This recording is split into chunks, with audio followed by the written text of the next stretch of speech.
Hi there, welcome to another Divi theme video. This is Jamie from System 22 and we're designandtechtips.com. We got a fun one for you today if I scroll down to the bottom of the page here. I've got a little form here, a black and white image there. When I put my mouse over it, it's going to turn the color. When I click on the contact button right here, it's going to pop up a little contact form. People can fill it out, send it off. Click on that button again. It's going to disappear. Take your mouse off. Going to go back to being black and white. Nice little interactive form to have on your site. Really easy to do with Divi 5's new interactions feature. So let's get started. I've got this page open and we're actually down on the element. Let's get rid of this row and we'll start from scratch. Okay, as you can see, I've got a section here. I've just got a dark grey background on it. If I go into the section, go into background, I've got a dark grey on there. Obviously adjust yours to taste. Let's add a new row. For mine, I want two columns, but I want the left-hand column a lot smaller than the right-hand column. I think that's what I used the last time, this one. In the left-hand column, it's going to prompt you to put in a module. I'm going to use a blurb module. There we go. Let's roll down so you can see. There's our blurb module. For your title, obviously put in what you want yours to say. I don't have a real statement. I probably don't want quite as much text as that. Let's just get rid of a bit of that. Obviously, you'd have some real content to put in there. That's great. And I'm going to use an icon down below. We've got image and icon. I'm going to switch the little use icon on. And let's find an email or whatever you want to use for yours, obviously. Great. And let's go over to our design now. In the layout, it's set to flex. I want mine to be aligned left. So I'm going to hit align items left there. Image icon just down below. Let's turn that on white. And let's take it down a little bit in size. Sizing is just down below. Fantastic. And we can close up our image and icon there. Title text, I'm not going to change it at all. H4 is fine. Just want to change the color. Make sure it's going to stand out. And we'll do the same for the body text just down below here. Just going to pick color and make it a color we can see. Fantastic. Then let's just add a little button underneath that we're going to use to pop up our contact form. So if we roll back over this column, got a little plus sign there. Left click on it. Let's add a little button. By default, it's aligned on the left. That's fine with me. And let's say contacts. Now notice I'm not going to put a link in here because this is what we're going to use for our interaction in a minute to pop up the form. And let's just go over to our design and down to the button. Background, I'm going to give it a black. I'm going to take a bit of the opacity down. So when we put an image behind in a moment, we'll see a bit of that behind there. That's fine. Border, I'm going to make that white. And the text, we'll make that white also.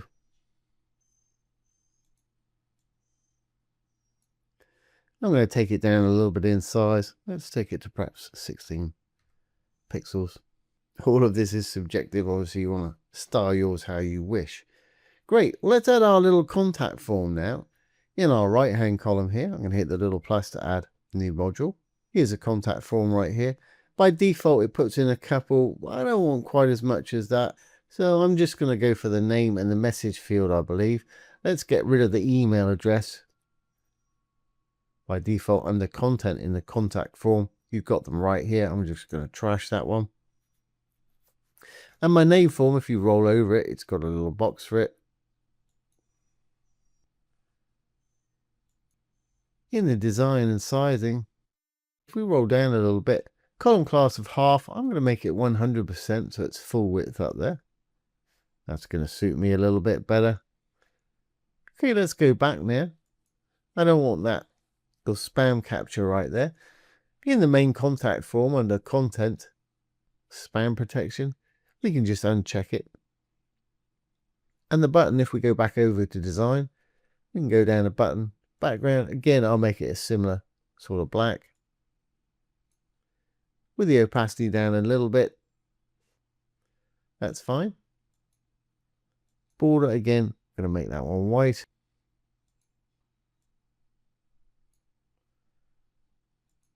And also the text just down below here. I'm going to make that white, and we'll take it down a little bit smaller again. I think I use 16 pixels. Whatever works for you. Great. Okay, well, I wanted this all sitting in within an image. And of course, I don't want to see this form at all until they click on the button. We'll do that in a moment. Let's get the image sorted out. We're going to go into our row for the image. Green tab for the row. Under content, you always find background under content here. Let's go to the third tab across, background image. We can throw in an image. I think that's the one I put in before. Okay, I mean, it's there, but it doesn't look particularly good. I want to make perhaps this whole row a minimum height. Let's say 60% of any screen they're looking at on it.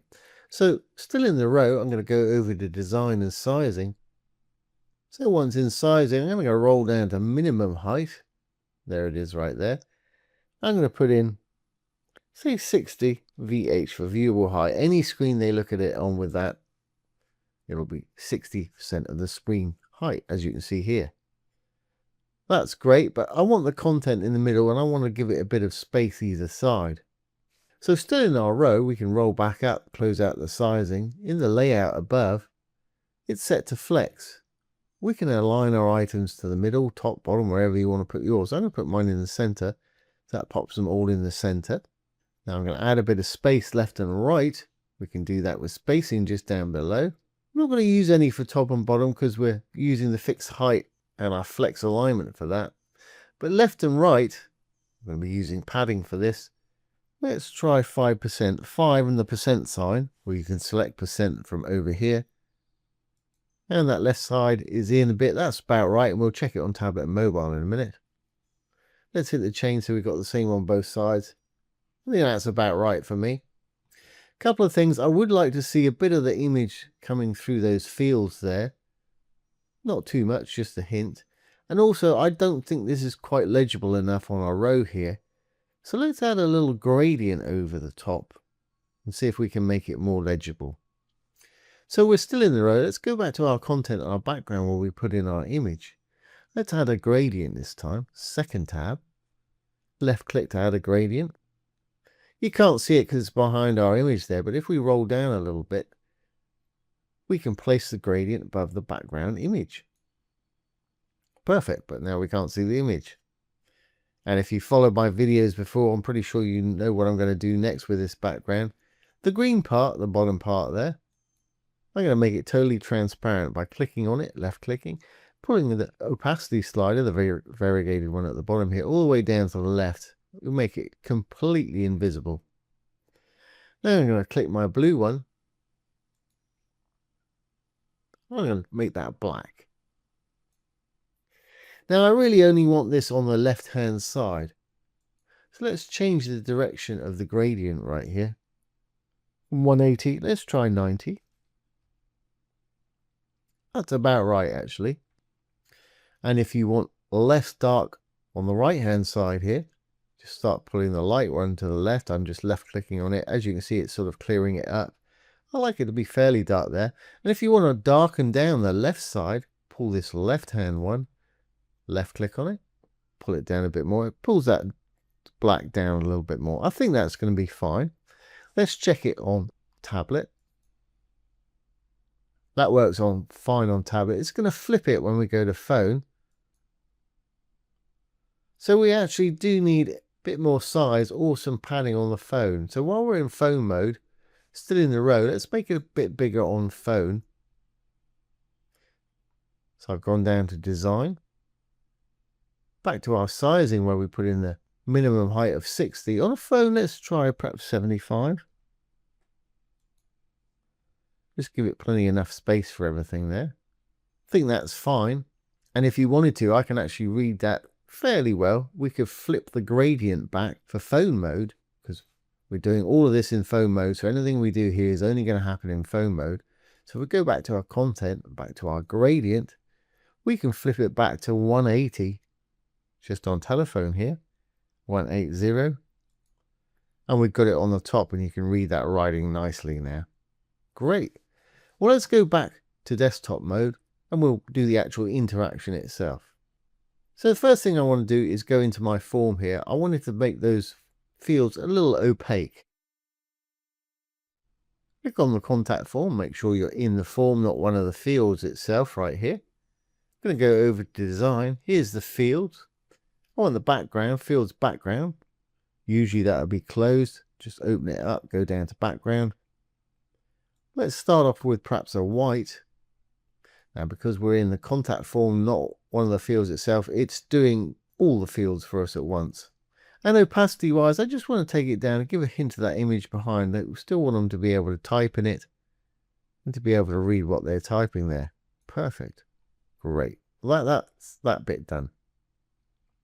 Still in our contact form, I'm going to go back to our content now and down to the meta. I'm going to give this thing a name so we can identify it in a minute.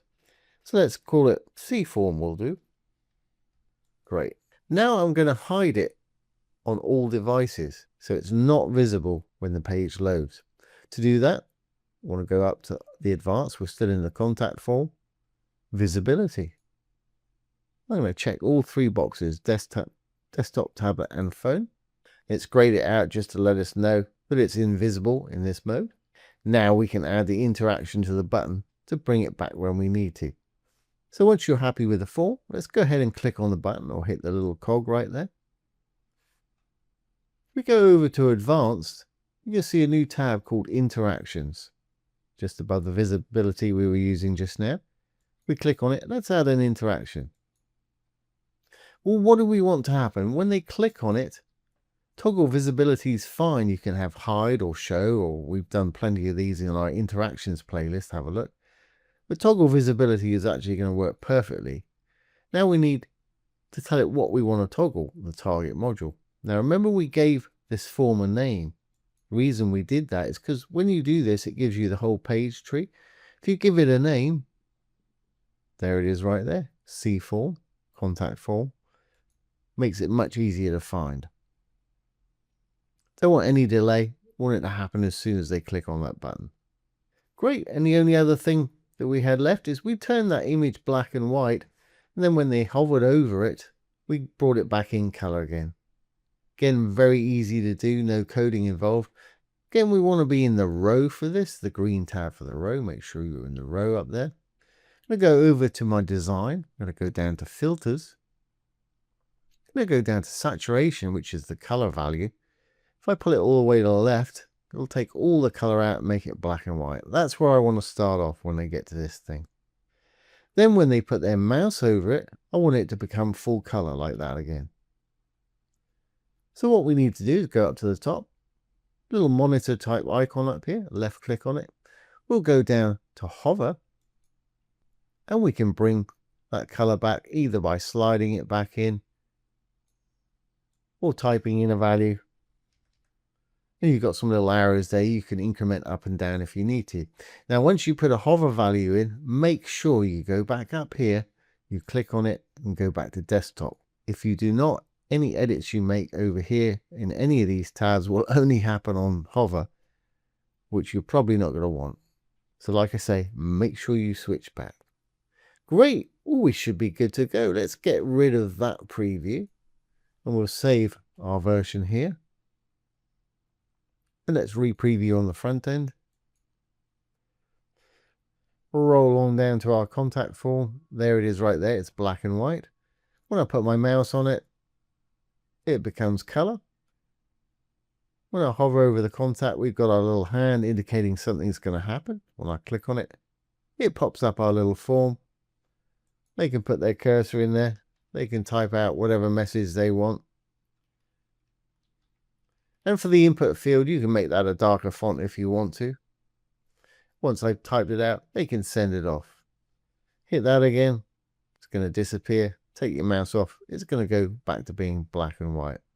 And to change that actual color in the field, I'm sure plenty of people know, but for anybody that doesn't, go back into the form. Make sure you're in the contact form, not the field.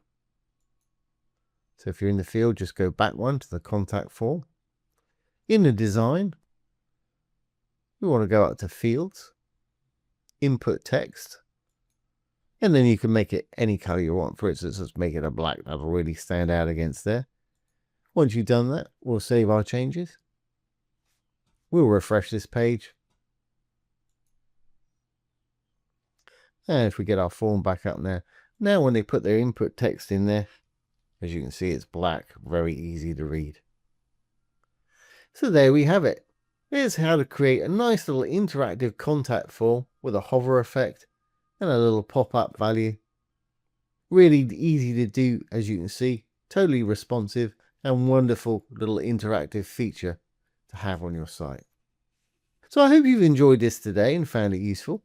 If you have, please give it a thumbs up, ring the bell, comment, share, and subscribe to the YouTube channel. Don't forget, if you have any questions either about Divi 4 or Divi 5, put them down below. I'll do my best to answer them if I can, or make a little demo video just like this one. So once again, this has been Jamie from System22 and webdesignandtechtips.com. Thanks for watching.